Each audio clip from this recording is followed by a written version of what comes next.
commence à enregistrer. Les chiens aboient, c'est un proverbe chinois.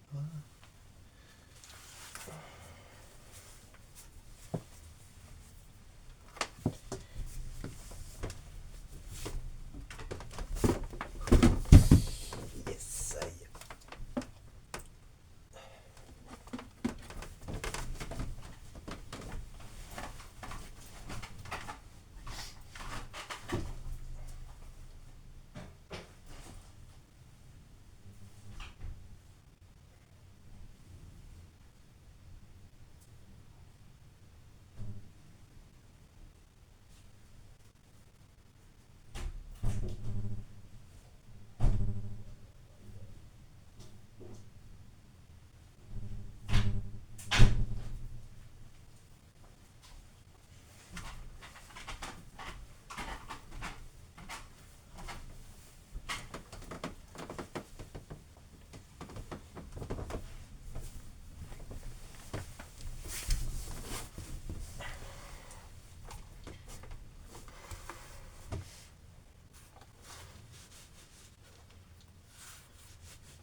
Comme si c'était Noël, on se prélassait dans le canapé. Il y avait la nuit pleine dehors et 1 heure ou 2 avant le dîner. Il y a des mots qu'on comprend bien mieux en les entendant qu'en cherchant leur définition. On se prélassait.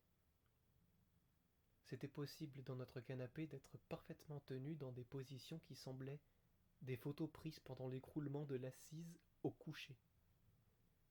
C'est comme ça qu'on préfère se mettre en hiver quand il fait chaud, protégé par le rythme de la saison lourde.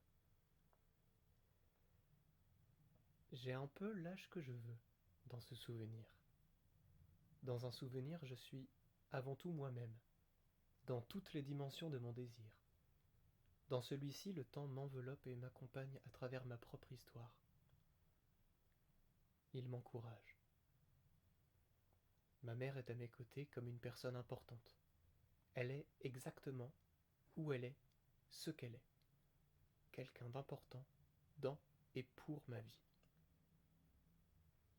Ce moment fait partie de ceux où l'on trouve ça juste d'être avec sa famille alors que nos amis, nos amours, nos aventures sont quelque part au dehors. On se parle comme des somnambules, avec des souffles endormis et des sons qui sortent de la bouche pour respirer la paix. Ma mère continue à m'apprendre des choses sur son passé inépuisable et qui l'a pourtant conduite à côté de moi ce jour-là. Ça m'amuse de voir que c'est elle la plus surprise quand je raconte mes anecdotes d'enfance. Elle ne voit vraiment pas que c'est elle qui a eu la vie folle, et comme elle est ma mère, c'est réconfortant. J'ai toujours compris à quel point je l'aimais. Toujours. Parce qu'avant de savoir parler, avant de savoir réfléchir, je voyais qu'elle était toujours là. Aujourd'hui, cette constance, je sais qu'elle ne prendra jamais fin. Elle s'est posée en moi pour suffisamment d'années. C'est parce que je la vois que je l'aime tant. Comme pour ma chambre, comme pour ma meilleure amie, comme pour mon doudou. On s'en fiche de ces gens, de ces choses.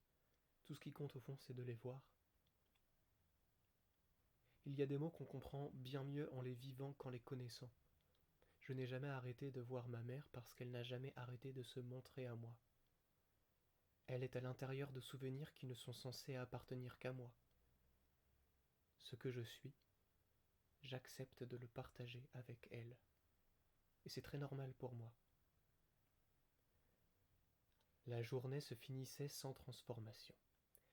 Les longues nuits nous donnaient l'impression d'avoir le temps de tout.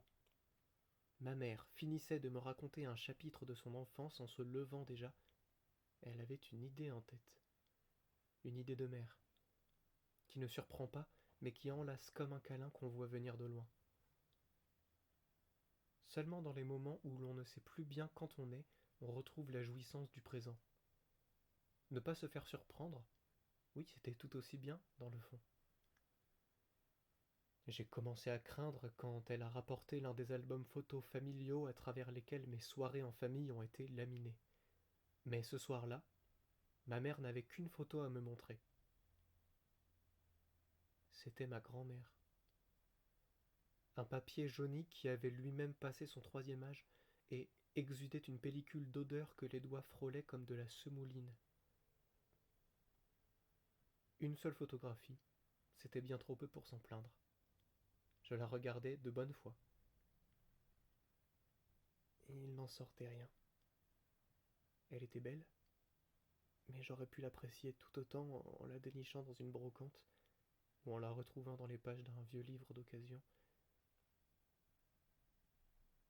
Il n'y a plus que moi qui sais pourquoi ta grand-mère est tout en blanc sur cette photo, m'avait dit ma mère.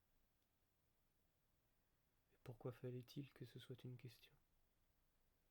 La plupart des gens tarissent leur curiosité bien avant de faire une énigme de chaque recoin du monde. Mais ce mystère-là, peu de gens l'auraient imaginé, méritait le très léger filet d'électricité qui avait parcouru mon dos en suivant les plis de la couverture où j'étais resté figé. L'importance de la famille, il faut nous l'expliquer avec un objet. Les gens disparaissent toujours, mais les objets ne peuvent qu'être détruits, et quand on y tient, on disparaît toujours avant son souvenir. C'est dans les bougies, les couvertures, l'horloge du salon. C'est dans l'amour de ma mère que je nous plonge quand je raconte à qui me l'a demandé l'origine de cette photographie exposée comme une galerie entière derrière la coque de mon téléphone. Je raconte à bien assez de gens, tous ceux qui veulent savoir, pourquoi la dame sur la photo, qui porte mon nom et dont le prénom aussi est l'un des miens, est vêtue tout en blanc au milieu d'une clairière. Pour qu'on me comprenne bien, je glisse la photo hors de la coque en plastique et pour le temps de l'histoire, je laisse les gens la tenir entre 2, puis 4 doigts. L'importance de ma famille, il faut que je l'explique avec des objets.